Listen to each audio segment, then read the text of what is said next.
All set? Hello, Internet. You're looking... What's up? No, I said do it, and then I saw the price of something on Amazon and brain farted a little bit. I apologize. Don't watch me. Mark's Amazon perusing hour. It wasn't watching. Those a problem. Do you ever feel like we don't really connect with one of our podcast mates when we tell stories? Huh? Hello, Internet. Welcome to episode 76 of the Making Geeks podcast. We are the podcast for makers, dads, and geeks. And fresh from Christmas, we have our co-host, Mr. Josh Price. Hello. Mr. Mark O'Keefe. What's going on? Senor Wes Swain. Ho, ho, ho. How you doing? And I am Sean Jolliker. Well, we made it through. How was your guys' Christmas? I survived. I'm happy. I had a great time. What about you? I am still recovering from my Christmas Eve. Saw many Facebook pictures of tumblers full of apple juice, Mr. Jolliker. Those weren't mine. I was taking a picture of somebody else's hand. Yes. It's always a tough tradition with my wife's family since we we have dinner probably around 11 o'clock and then open gifts at midnight. So we don't get to bed until about 3 in the morning after, Santa does his magic here. I've never heard of that thing. Is that like a It's a Central American thing? type thing, yeah. What is it? The presents at midnight or dinner at 11? Well, dinner at 11 is all my mother-in-law, but the presents at midnight is very much kind of a Central American, maybe even Latin American thing because it's all based on El Niño Dios, which is basically baby Jesus. So at midnight, like my son takes a little statue of baby Jesus, puts him in the manger, and then Christmas starts. There's fireworks? I think you should have a talk with your brother-in-law. Which one? I thought that was... Dinner at 11 o'clock is horrible. That's my mother-in-law that does that, and she won't do it any other way. Ugh. Her philosophy is that the moment people eat, they want to leave. So she kind of strings everybody along with the food to make sure that you stay and have a good time. Do you guys take a big nap beforehand?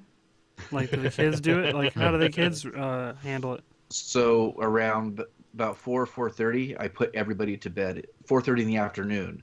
Say, look, you guys are staying in bed for an hour and a half. I don't care if you can't sleep or just read a book. You're resting beforehand. Here's a shot of NyQuil. So then my wife and I go to sleep for a while too, and then finally get up like it's a new day. Because yeah, that's a rough tradition. I've been doing it since 2001. I got this tradition. You stand in front of a car and I back over you. All right. I've always done it this way, so don't argue with me. Pretend I'm Santa's sleigh. Ready? Go. I'm going to love it when my wife hears this episode. It sounds lovely. Yes. It's good family time, but it is rough. It sounds like a wonderful time if you started it 4 hours earlier. Well, it's not bad because around that time you start hallucinating and think you actually do see Santa Claus. Fair enough. Yep.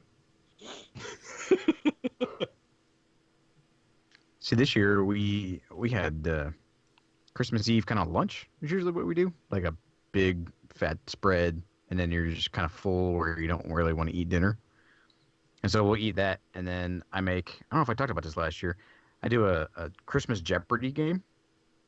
Or like I've made I think it's in PowerPoint, like you hyperlink, like you click on the board, it's got all the sounds, and it's super fun. So we played that this year.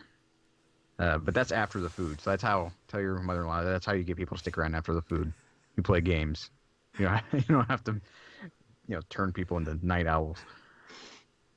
It was a super good time. I can just see your project manager side coming through like, all right, kids, it's time for a PowerPoint. Merry Christmas. Well, it was good. Like, it's all set. Like, it has all the Jeopardy music, and I stole it. So it's all copyrighted. And Mr. Merv Griffin, I took all your awesome sounds and put it in a fun interactive game. It's really neat. Like, this is the 7th year, I think, that we've done it. And she's like guys versus girls, and the daily double things are like really silly challenges that they have to do. And like this year, I made a bunch of sugar cookies, and each team had to like eat their own independent plate of sugar cookies. But some of them were decorated with like normal frosting, and some were decorated with like mayonnaise and mustard and ketchup and stuff, so you couldn't tell which one was which. And just like watching this sour, gross looking face on, because some of you didn't know which one you were gonna get. You know how you up the game on that? Jelly Belly started doing the Oh yeah, horrible. Super You gross. can melt those down and spread them on top of the cookies, and then you can have like old boot and fart cookies. And up comes the Christmas lunch. Well, you tell them you don't have to finish the cookie, but you do have to bite it. Nope, I had to finish it. All right, But so yeah, it was a super good time. I got a story that I gotta get your guys' opinions on. So the day before Christmas Eve, we went to see my wife's family, and we do the white elephant game where you steal present. Mm-hmm. Okay, so, and I can say this because I know she doesn't listen to it. My sister-in-law decided a good present would be batteries. Okay. And it's all adults, so like me and Tracy are the only ones who have a kid, and we don't need that many batteries yet. Okay. No, it was double and triple A batteries. I'm on board so far. Other two opinions? It would have been nice if there was a kind of like a paired gift that would actually need those batteries. Like we looked at it, we're all like, "What? Wait, why batteries?" Well, everything has batteries. And I looked at her brother-in-law or my brother-in-law because I'm like, I know I can't rip on her too badly, so I'm like, Keith, take care of this. He's like, "Why would you bring batteries? Everything needs batteries." Yes, in 2018, when everything's rechargeable, you got batteries. Next year, it's going to be USB cables. My brother-in-law used to bring zip ties to our family like white elephant thing because he worked at a zip tie factory, so he had these like massive container zip ties. I would go for that thing every year and I would never get it.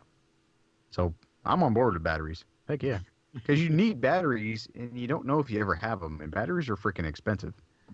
So that's why I started. I'm slowly investing in the rechargeable like Eneloops. I want nothing but rechargeable batteries in my house from this point on. Yeah. Wes, how about you, man? How was your Christmas? It was pretty good. We kind of had a half Christmas so far. So Catherine's side of her family, we're doing that gathering this Saturday instead, just because some people live further away than they did last year. So the grandparents and aunts and cousins and whatnot. So it was just us four here and the dogs, and it was pretty good. We focused more on the kids than ourselves this go around, which it's nice. We always, secretly wish you had a huge stack of presents, even though you say it's better to give than receive. Come on. But I did get some cool stuff. I got a office chair, which I got early, which you guys know about, that doesn't squeak, which is nice for the podcast. And I got a neat little card game called Play It Forward. You guys heard of this? I'm holding the box up. It's got like a little ninja with a card in his hand. And it's like a social experiment game. So there's like 55 cards in there, and you play it however you want. Some people will play it competitively, like they'll give another deck to another friend and see who can get through them first, or you just do a personal challenge, get through one card a day. And they're like different kinds of social interactions to cause joy and happiness or personal improvement and other things. Like they have one here, play the world's largest game of tag. Tap someone on the shoulder and tell them that they're it. Then hand them this card, and it says no tag backs. And each card has a unique tracking number on it. You register the deck when you first get it online, and all the cards are associated with your account. So you give this to them, don't explain anything else, and you walk away. And they're like, huh? And they look up the website that's on here and type in the code, and it basically kind of keeps going. So they find somebody and they do the same thing. They hand the card to them, and it sort of just keeps spreading. And so there's like 50 some cards of the same thing. Give someone frontsies, switch places in line with someone standing in front of you, standing behind you. So you let them get ahead of you, and then you hand them this card, and then you keep going on about your day. Some of them are a little more interesting. There's all kinds of random stuff in here. Some of them are like personal challenges, like they're a little bit awkward. So lie down in a public place until someone checks on you. When they do, hand them this card. And then you get up and walk away. It's just different little things like that. Is there a get out of jail free card? I don't know. I love the idea of this, but I also feel it's a really great way to have no cards left. Yeah. Like, I used to have this awesome game, but I gave out all the cards and I never got any of them back. I would have loved to have that in my early 20s when I was dating. They had one slip this card into your favorite book at the library, and then the next person that finds it does the same thing, and it just keeps going. So eventually you run out of cards, but all your 50-some cards are kind of out and about in the world, and then you can go back to the website and see if people have logged them and stuff to see how they kind of spread, and it's just kind of neat. Do they send cool. you a new deck? Nope. Or a discounted deck? I don't know. Leave someone a generous tip. Reward someone for extra good service with an extra tip along with this card. Take a selfie with a total stranger. When you do, hand them this card. Defeat someone in a duel. Challenge someone to a contest. Arm wrestling, rock, paper, scissors, etc. When you're victorious, give your opponent this card. That's the card you bring to the Renaissance Fair. Upcycle. Transform a used piece of art, repurpose it for a useful gift. Give your creation to someone along with this card. So, and then some of them are sneaky, like slip this card into a pocket at a clothing store. And then if they then it says, if found, take this card and slip it into another pocket in a different store. So it's just kind of neat. It's just like social experimentation. I like it. It's probably my favorite gift this year so far. It's kind of quirky and stuff. So I hope it's kind of at least reasonably cheap. it's probably like $15, I think. That's not bad. Yeah. Called Play It Forward. That was actually that brings up for the white elephant we did. Tracy had found a card game version of Oregon Trail. So it was just like a black 8-bit thing of a covered wagon. It said on the cover, it just said, "You have died of dysentery." And every single person who looked at it like, what is this? I don't know what this is. And Tracy looked at me and like, did we just age ourselves? I was like, yeah, badly. And then since Christmas this week, I had a friend of mine that I met at a NASA social event that I went to a couple years ago when I went to a rocket launch at Cape Canaveral. He came up and spent the last couple of days with us, and last night we took him to a hockey game, our family plus him, and it was his first pro game of anything he ever went to. And we had like super nosebleed seats, which are still pretty good at the Carolina Hurricanes NHL stadium. And we start getting to our seats, and someone stops Catherine, and they're like, "Hey, I have these extra tickets."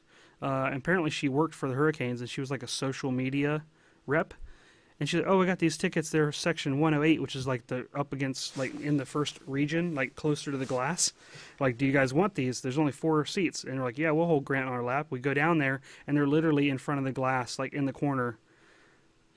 And I never got seats that close, and it was pretty awesome. So we got to sit there, and right beside like a Fox News commentator with the mic and everything, and he like let Grant hold on to it. He wasn't on camera, but we had pictures of him like pointing to the game and stuff, and people were like cool. slamming into the glass in front of us, like rippling everything and scaring the crap out of Catherine when like the puck flies around and ricochets like a gunshot. I mean, it was intense. It was hard not to pay attention to the game when you're like in it, basically. Someone slid, or they skidded to a stop right in front of us and shot snow all over the glass. It was awesome. And the cheerleaders were cheering behind us. I mean, like directly, I would look up and I would see like the flags of them like waving the flags above us. Like, oh, okay, this is kind of cool. So, this one. What a good first impression for someone that's never been to a game before. I'm like, yeah, right. You're going to be disappointed for the rest of your life. But yeah, that's my last Hockey couple games are days. fun to attend in person. They are. Way better than baseball games. Yeah. Oh, Yep. how dare you? I gotta say though, like Boring. Oh my goodness, baseball games are boring.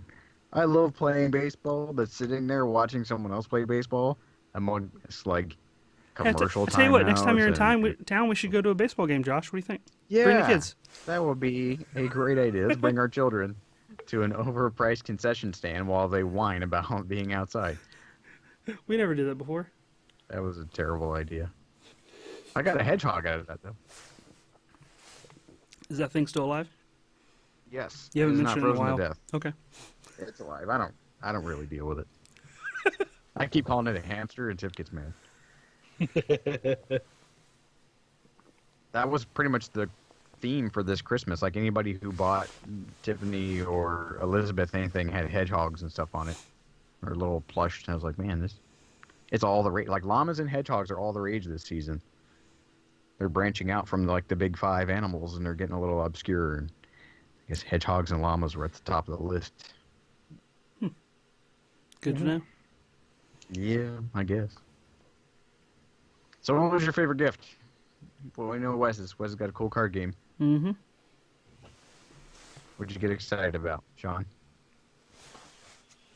CNC bits in a book. What book? It's a book called Mississippi Blood by my favorite author right now named Greg Iles, which is about the South, conspiracy, and all that cool, fun stuff. which conspiracy? Or JFK. just oh, okay. JFK. Neat. It's fiction, but it's realistic fiction in a sense. It's kind of a mix between I don't know, John Grisham and something more interesting than John Grisham. So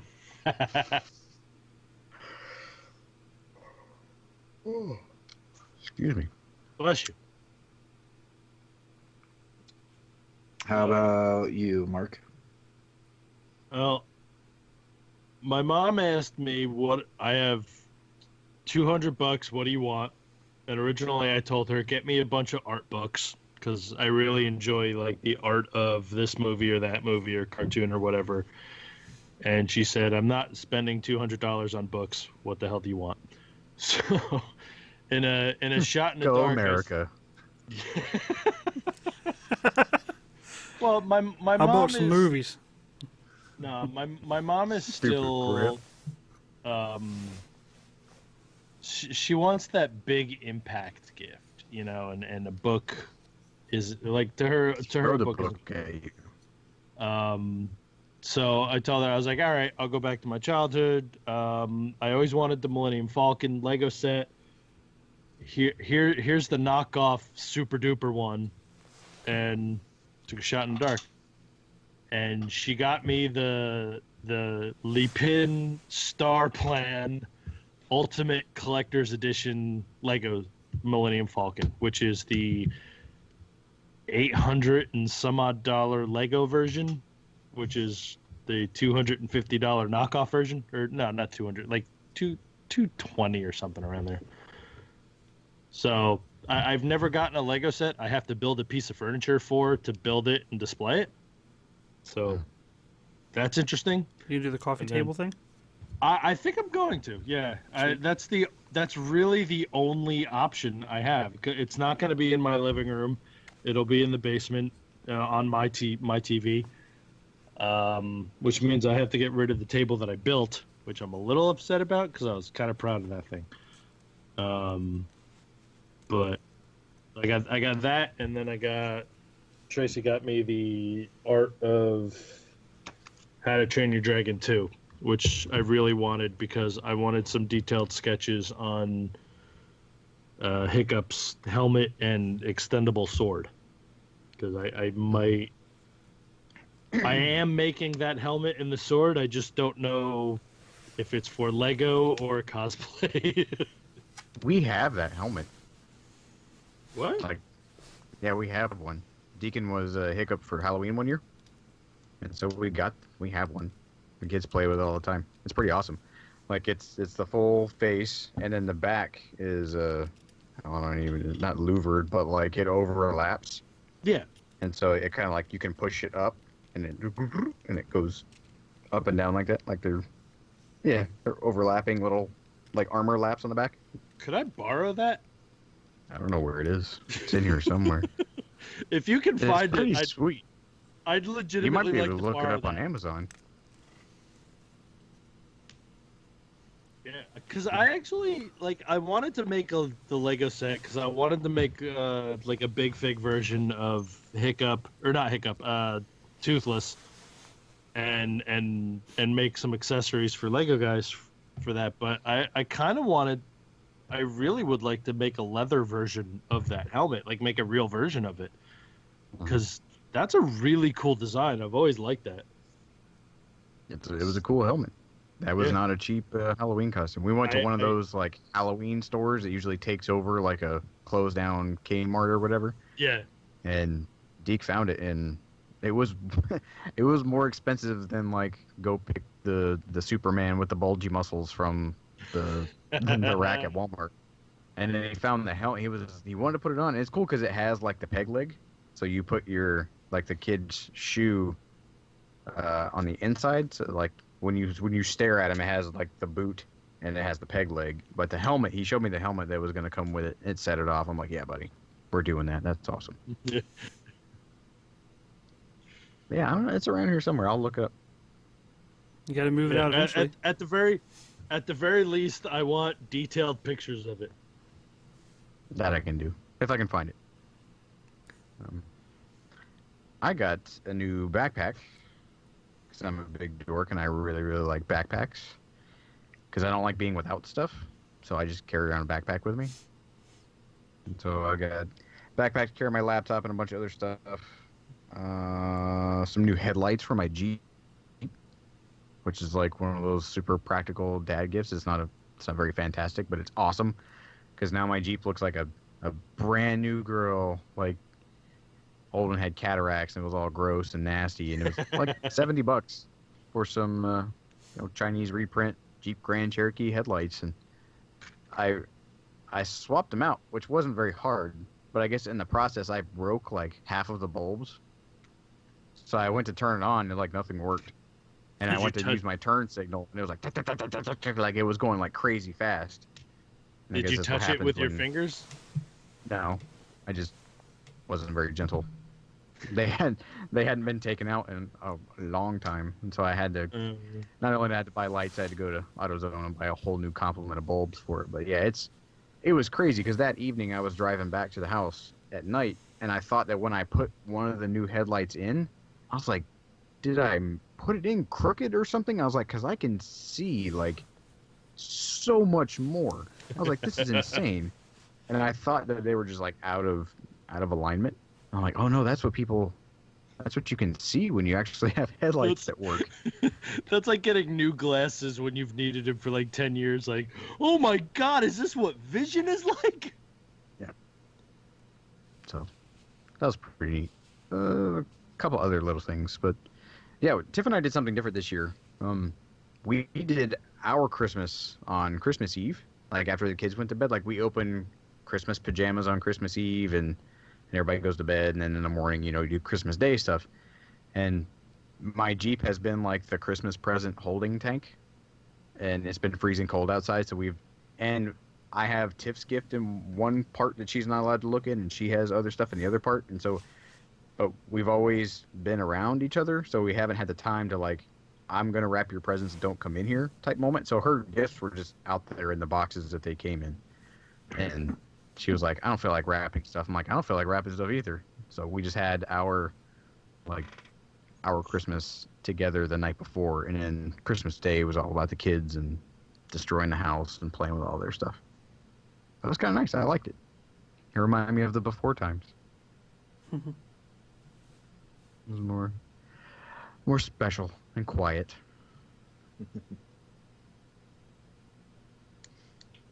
So sweet. Glad everybody had a good Christmas. So, now that Christmas is done and over with,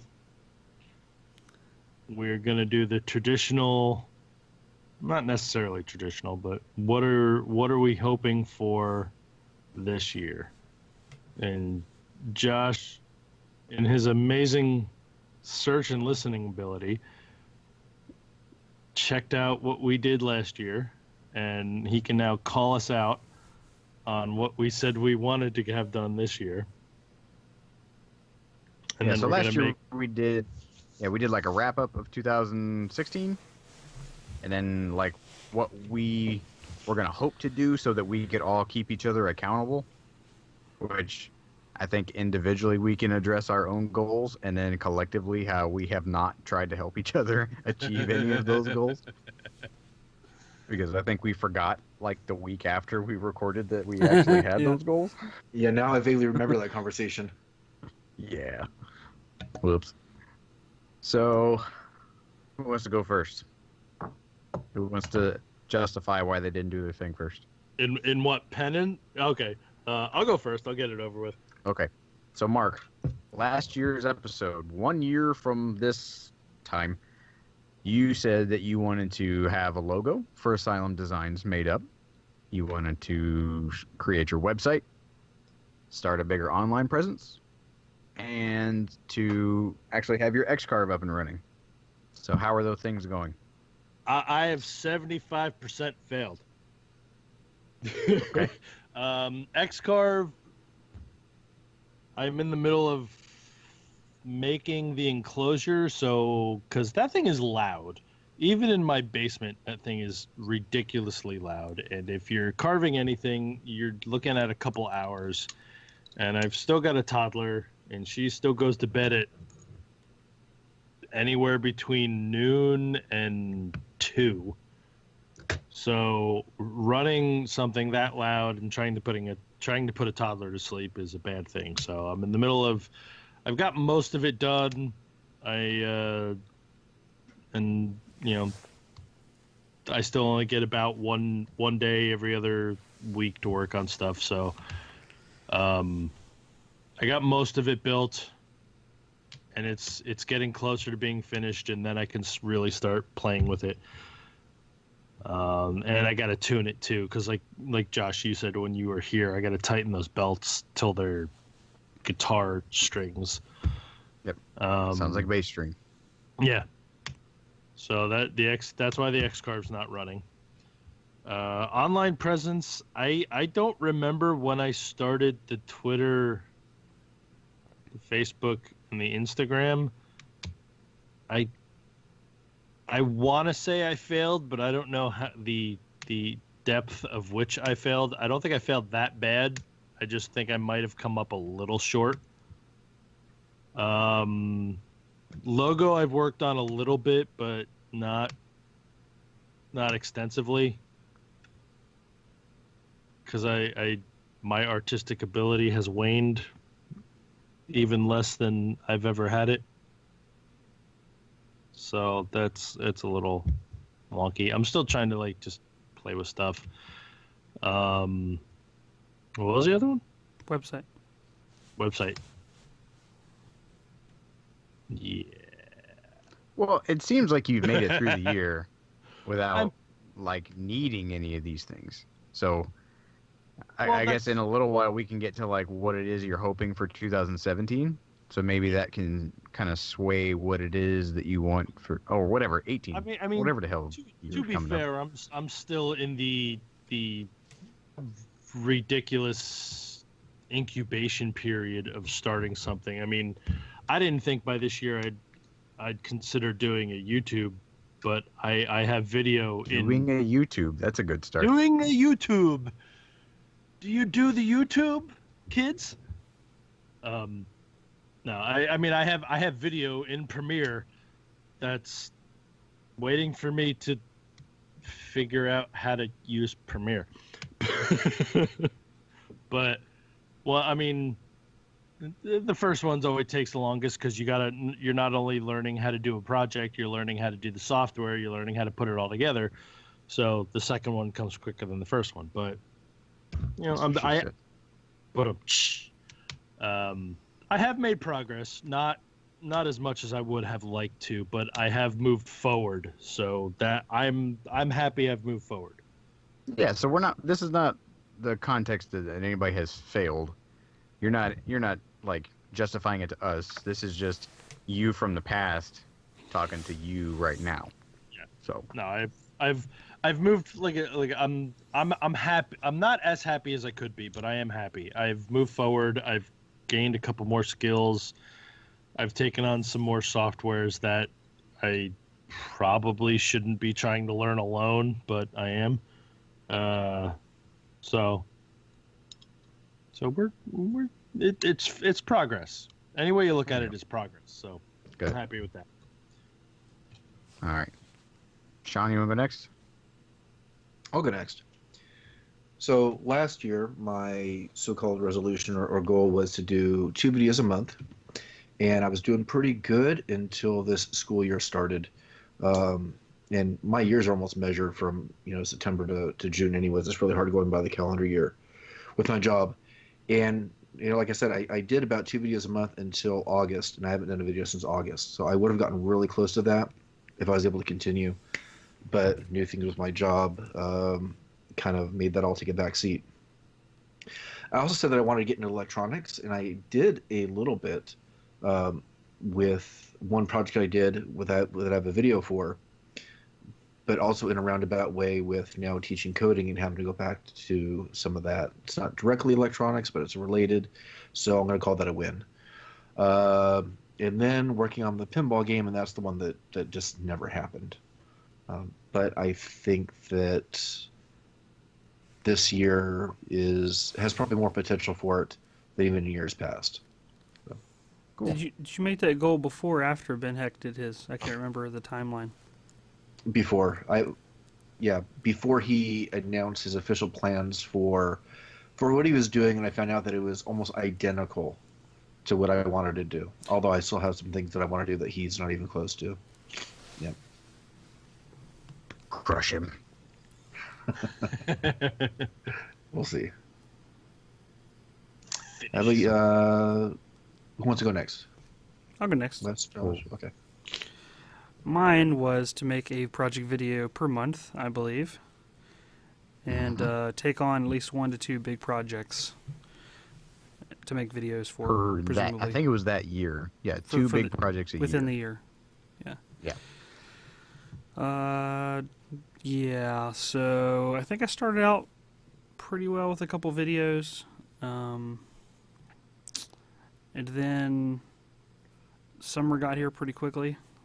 Before I knew it, and I think I didn't anticipate being as busy during the summer as I was with all of our obligations, because I'm thinking, the kids are out of school. In one way of thinking of it, the kids are out of school, sort of, so I should have more time, but that's obviously, now that I say that out loud, that's exactly opposite of what parents get, right? They get less time when they have to be with their kids, so my brain was thinking I was a student, even though it was I don't know how to explain it, but thinking I was going to have the time off like a student would, when in reality, that's not how it works with running the kids around. And I think by the end of the day, I was more beat during the summer when I normally have my work hours at night.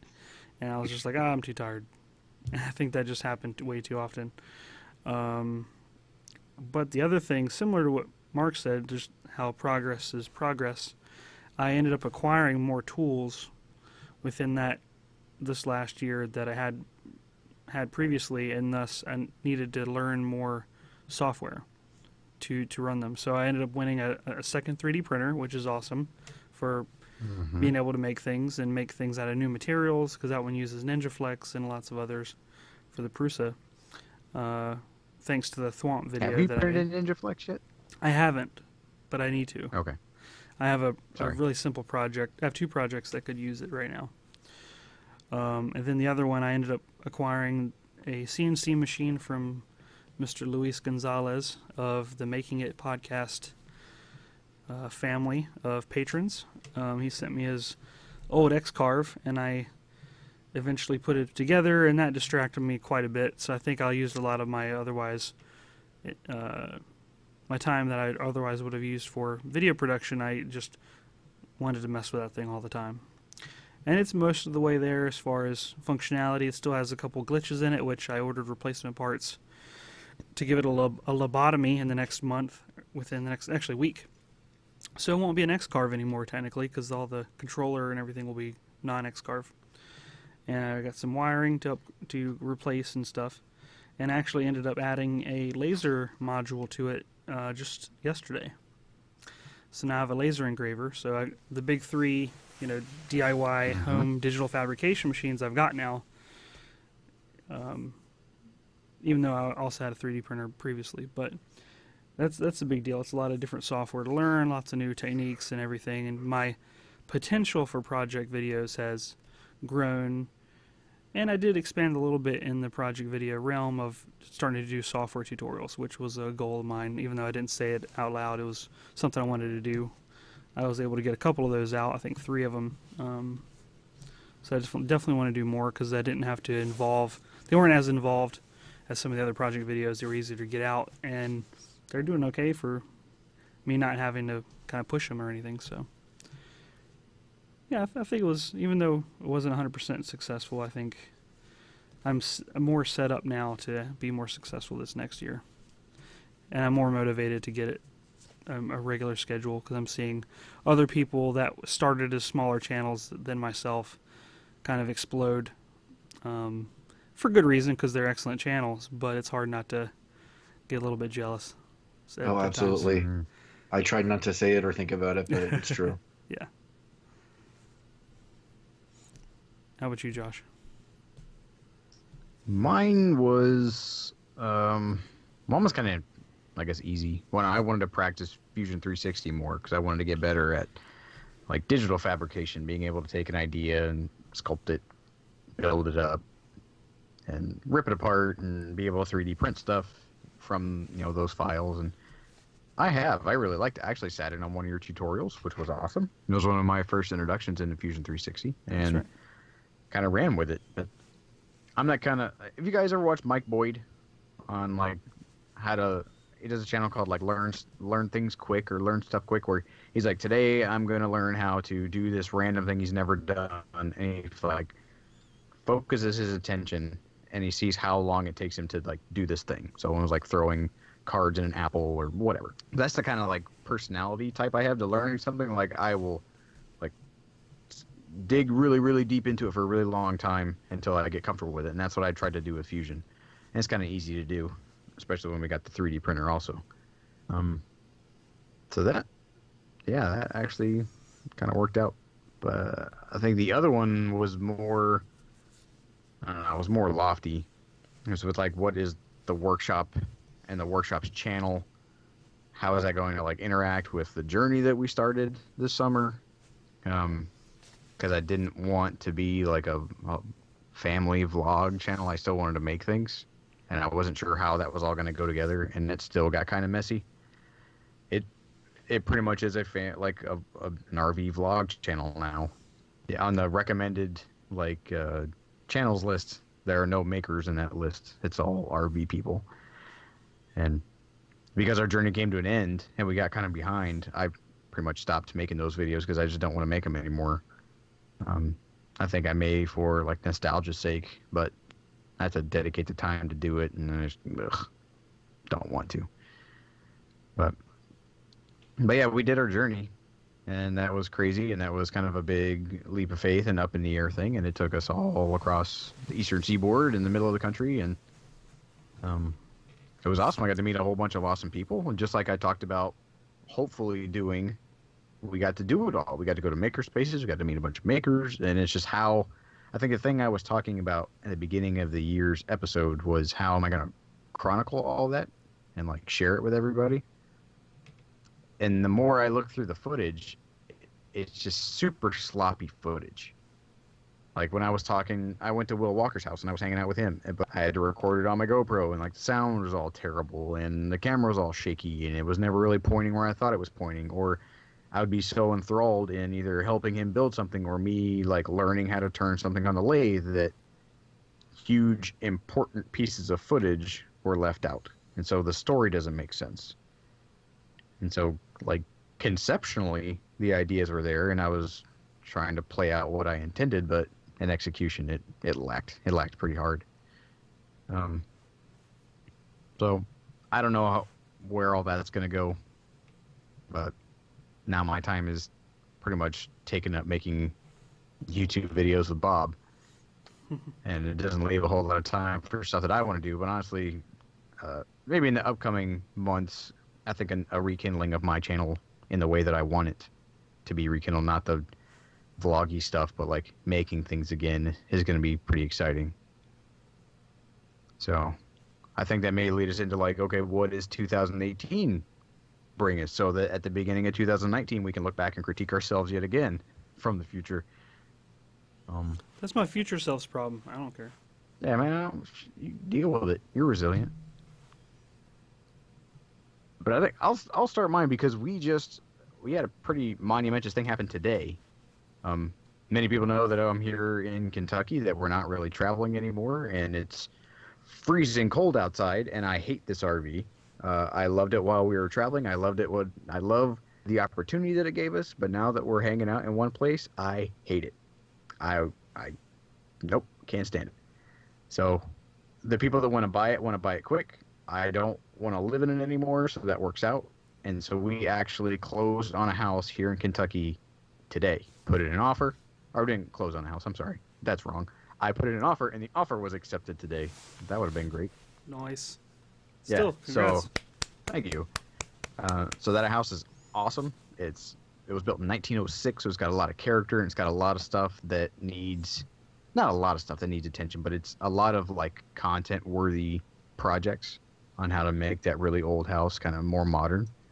So the workshop-y side of me got really excited because I get to bring my tools back, and like I have to create a workspace. And so if I'm going to make a video about anything, it's going to be now, again, focused on making stuff, not traveling around singing goofy songs with my family in the truck.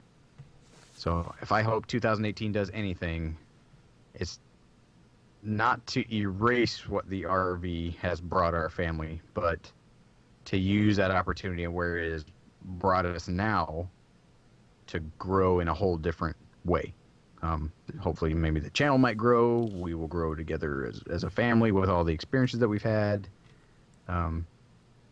Just hopefully be a better dad and be a different kind of maker. I'll leave it that vague so I don't feel like a failure in a year.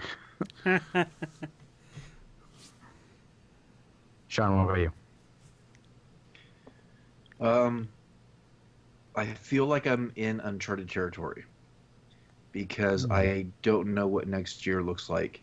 My work schedule changes slightly from year to year based on the classes that I'm teaching, which also relates to what I'm able to do outside of those usual hours. So I really don't know what that looks like.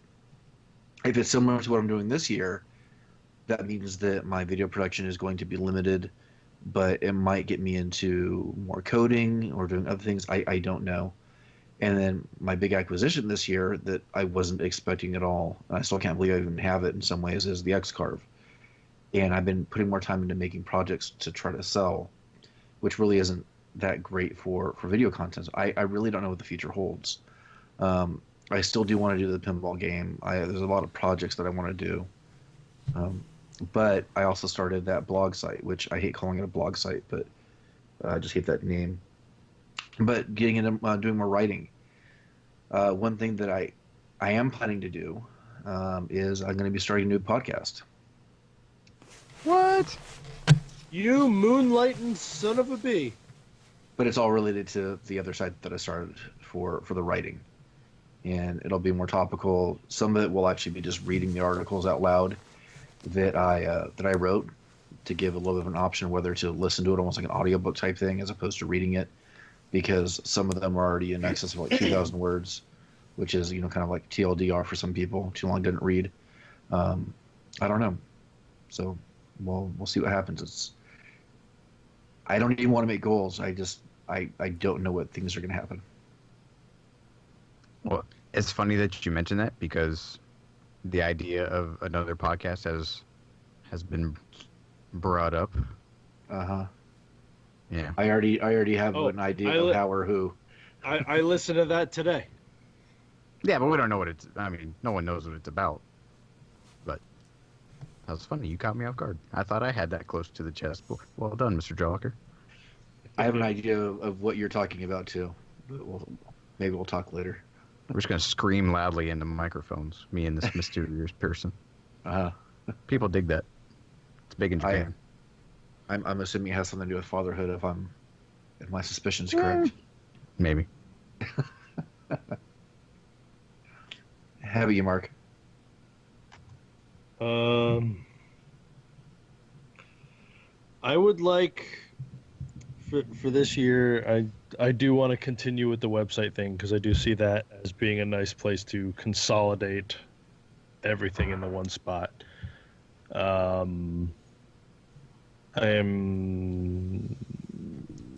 want to start selling a kit. What? No, you're just like you have your hands in front of the camera. Oh, sorry. I have a kit. I want to start selling some of the Lego designs I've made. So I'm probably going to start with the few He-Man things I've done because those are the ones that came out the best. I would like to get the video out of the thing I'm working on right now, and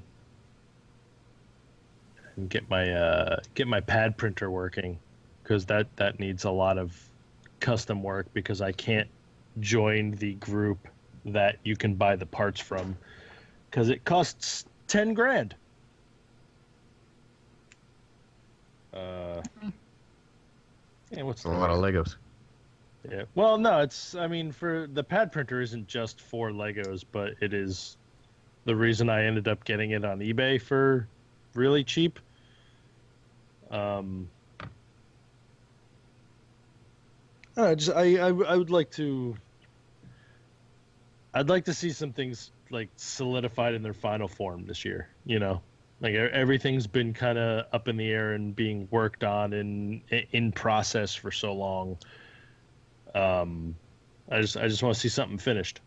You know, something that gets to the final process so I can start either making money with it or just, you know, enjoying it and not figuring out how to get it to work.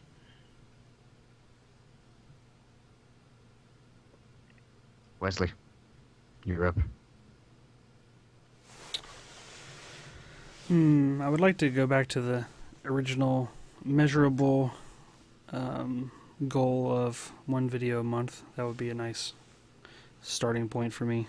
I've got a lot of stuff, and I want to be more focused on getting whatever I'm currently working on done instead of like I get overly excited about the first 25%, and then I want to go to the next thing to start another 25%. And I need to focus in on it. I think that's why nothing gets done. So I'm going to start with like a whiteboard or maybe do like Jimmy's post-it note wall kind of thing where I can move ideas around or something that I can constantly check and look at and have look at me in the face to tell me I need to do this and that and prioritize things a little bit better. Should get Airtable. Airtable? You seen it? No. Yeah, it's a online like kind of a productivity kind of database kind of thing.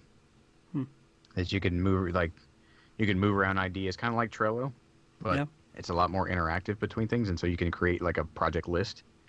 It's like timeline and calendar, and then you can take those ideas that you have that you would just kind of dump ideas into it, and then drag those into like the calendar form. So you go, this amount of time I'm going to spend on this project, or if you have an idea for something else, you add it to the list, and then when you sit down and go, what do I do next? You can just pull from that brain dump and assign it actual quantifiable times during the month.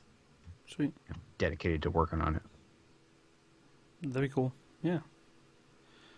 And just get more prepared for using geeksmithing as a possible business stuff I flow into when the stay-at-home dad thing starts waning. You know, with Grant going into kindergarten, not just coming up here, but the year after, I want to have something more solid to lean on. So, and it's fun. I enjoy meeting people through this, hobby / sort of business at this point. And the conventions we meet up at, meet up with other makers and interact with a lot of people, and it leads to things that are unexpected, that are awesome. Hopefully I can announce one of those in the next couple weeks if it comes to fruition, but I think I might have told you guys about it in the last couple weeks, but we'll see. Is it a podcast? It is not a podcast. But yeah, we'll start this year off with a bang, hopefully. So. Is that a hint? Nope. Oh. But also another goal I'd like for us to do is maybe see all of us in one place within the year. We didn't get to do that this year, so. Nope, we didn't. Nope. I saw you guys. I saw most of you. Sorry, Sean. And I saw Sean and Josh, but not Mark. So it's mixed up. Spider web. Yep. I think Maker Faire would be a good one. If we can all swing it. Yep. Debatable. But maybe. I don't. New things came to light about that one. I know I said some things to Wes, but I don't know. I got to find out about that one. It's an interesting smile Mark just had. A lot of secrets going on here. There is. Maybe we should start doing a Patreon after show. There is, and I can tell you guys after we stop recording. Actually, finally. Wes knows, but that's because I had to explain to Wes why I thought I wasn't able to do something. Okay. That's cryptic enough. Yeah. On that note, I hope everybody has a great and happy new year. Absolutely. I know they'll probably say this again at the end of the show, but I know that I won't see you guys until 2018. That's true. Yep.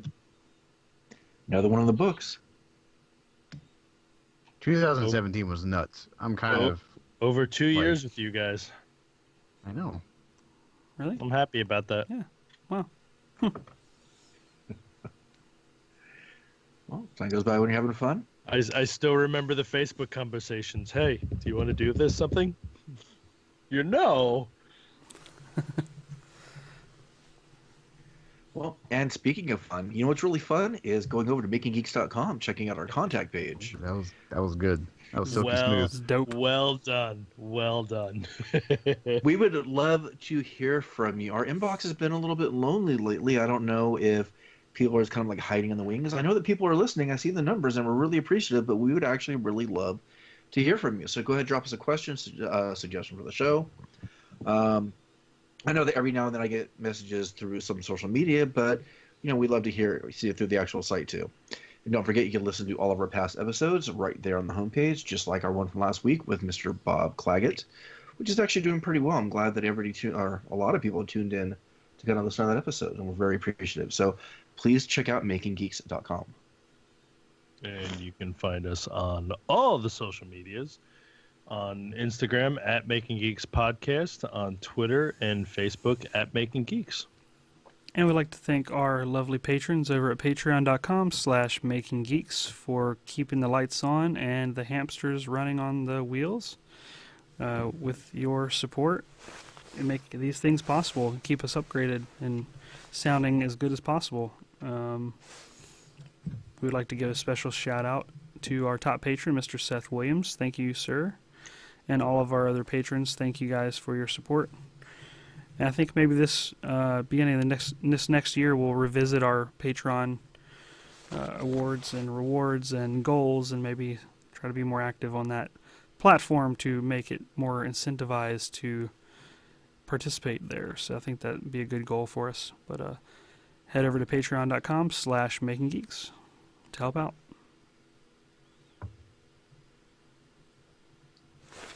You're muted. See, Sean gave me the finger to shut up and Mhm. talking at Not to shut up, but to hold on a second. But speaking of Patreon, if there is a reward or award that you are interested in or would like to suggest, that might be something kind of cool as well. Once again, just shoot us that email out the Making Geeks website. Maybe a laser tattoo. I don't know. I'm not saying it's not out of the question. Sticker on my prosthetic for a video or something. I don't know. Oh, there you go. I watched that video of the laser tattoo. I don't want one of those. I don't either. Well, you can find our own individual bodies of work at geekbuilders.net, geeksmithing.com, Asylum Designs on Instagram, Thingiverse, Facebook, and Twitter, and thepiworkshop.com. And everybody, we hope you had an awesome Christmas. Hope you had a safe and fantastic time with your family. I know a lot of people had time off. And if you didn't, thank you for doing whatever you're doing. We hope you have an amazing new year and stick around for some more Making Geeks episodes every Saturday. Thank you, everybody, and we hope you have a fantastic year. Merry New Year, everybody. Yeah. Be safe, and here's to health, wealth, and happiness. Well done.